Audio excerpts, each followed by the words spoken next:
প্রধানমন্ত্রী আবাস যোজনা বা পিএমএমআই এর খুঁটিনাটি নিয়ে আজকের এই দ্রুত আর ছোট্ট আলোচনা। পশ্চিমবঙ্গের মুখ্যমন্ত্রী শুভেন্দু অধিকারীর নতুন সরকারের হাত ধরে গরিব আর নিম্নবিত্ত মানুষদের মাথার উপর পাকা ছাদ গড়ে দিতে এই প্রকল্প কিন্তু ফের জোর কদমে চালু হচ্ছে।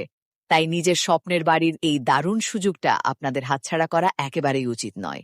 প্রথমত আসুন দেখি টাকার অঙ্কটা ঠিক কতটা। সমতলে বাড়ি তৈরির জন্য পাবেন 1,20,000 টাকা আর পাহাড়ি এলাকার জন্য 1,30,000 টাকা। তবে হ্যাঁ, মনে রাখবেন, এটা কিন্তু কোনো লটারি জেতার টাকা নয় যে একবারে হুশ করে হাতে চলে আসবে। বাড়ি তৈরির কাজটা যাতে সত্যি এগোয়, তাই এই টাকাটা মূলত 60,000 টাকার দুটো কিস্তিতে দেয়া হয়। দ্বিতীয়ত, অনুদানের পরিমাণ যেহেতু নির্দিষ্ট, তাই সরকার খুব কড়াভাবে যাচাই করছে কারা এই সুবিধা পাবেন না। পরিবারে কেউ সরকারি চাকরিজীবী হলে, নিজস্ব গাড়ি কিংবা বাইক থাকলে অথবা কিষাণ ক্রেডিট কার্ডে 50,000 টাকার লোন নেওয়ার ক্ষমতা থাকলে কিন্তু এই সুবিধা মিলবে না। তবে এখানে একটা ব্যাপার বেশ অবাক করার মতো, তাই না? আজকাল কাজের প্রয়োজনে একটা সাধারণ বাইক তো অনেকেরই থাকে।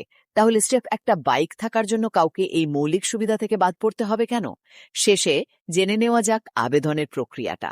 যারা যোগ্য, গ্রামের সেই মানুষেরা গ্রাম প্রধান বা বিডিও অফিসে গিয়ে নথিপত্র যাচাই করে আবেদন করবেন। আর শহরের মানুষেরা সরাসরি pmis.gov.in ওয়েবসাইটে বা স্থানীয় পৌরসভায় গিয়ে আবেদন করতে পারবেন। কিন্তু একটু ভাবুন তো, শহরের প্রান্তিক মানুষদের জন্য অনলাইনে আবেদনের এই নিয়মটা বাস্তবে আদৌ কি খুব সহজ বা বাস্তবসম্মত?